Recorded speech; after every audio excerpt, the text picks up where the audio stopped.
अकोला जिले के दहीगांव गावंडे में रात के समय 64 खेड़ी योजना की मुख्य पाइपलाइन फटने से घरों में 1.5 से 2 फीट तक पानी भर गया। अचानक घरों में पानी घुसने से नागरिकों और किसानों को बड़ा नुकसान हुआ है। पानी के कारण घरों में रखा अनाज, कपड़े, फर्नीचर और किसानों द्वारा सहेज कर रखा गया खाद पूरी तरह गीला हो गया। अचानक आए पानी ने किसान और ग्रामीण संकट में आ गए हैं। पाइपलाइन फटने से लाखों लीटर पानी बर्बाद हुआ, लेकिन इसका सीधा असर नागरिकों के घरों पर पड़ा। ग्रामीणों और किसानों ने प्रशासन से तत्काल पंचनामा कर नुकसानग्रस्तों को मुआवजा देने की मांग की है।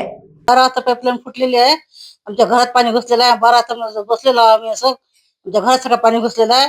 असं 8 दिवस आमचा स्वयंपाक नाही, काही नाही। आमच्या घरात लेकरं उपाशी आहेत आमचे, सगळं गहू सगळं धान्य ओलं झालेलं आहे। काय करावं आम्ही, आम्हाला सुचून नाही राहिलं। याचा उपाय लवकर करा काय आहे तर आम्ही सगळं यंत्र घेणार, आम्ही सगळं पाजून घेणार सगळं, कारण की आमच्या घर अंगावर पडते। आमचं पाणी घुसल्या घरात आहे, घर अंगावर पडलं, काय करावं आम्ही। पाईपलाईन फुटले असल्यानंतर त्याचं पाणी आमच्या घरात आलेलं आहे। वरचं पाणी आलंय तरी आमच्या घरात पाणी शिरत नसते। हे पाईपलाईनचं पाणी आहे सगळं, त्याच्यापासून आम्हाला इतका त्रास होऊन राहिला। आज नागपंचमीचा दिवस असून आमच्या घरी अनाज शिजलेलं नाहीये, गहू सगळं धान्य आमचं ओलं झालेलं आहे। ढेप आमच्या ढोरायले ढेपही सुद्धा नाही आहे, ढेपही ओली होऊन सगळी हे झालेली आहे। चाराही ओला झाला आहे, त्याचा ढेप कुठारही सगळं ओलं झालेलं आहे आणि खताचे पोते आमचे विरघडून गेले पाण्यात।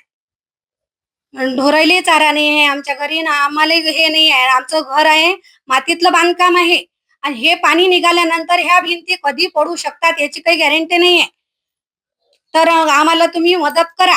हे जे कॉन्ट्रॅक्टर आहेत यांनी आम्हाला मदत केलीच पाहिजे। आज एवढा नागपंचमीचा सण असून आमच्या घरी अनाज शिजलेलं नाही आहे। आमचे मुलं बाळ सगळे आम्ही इथं बसलेलो आहे 12 वाजतापासून, रात्रीचे 12 वाजतापासून आम्हाला खाली पण उतरता येत नाही आहे, कुठं जाता येत नाही आहे, कुठं येता येत नाही आहे। एवढा सण असून आम्ही तसंच बसलेलो आहोत, उपाशी बसलेलो आहोत। आम्हाला खूप मदत करा तुम्ही, कॉन्ट्रॅक्टर साहेबांनी आम्हाला मदत करा।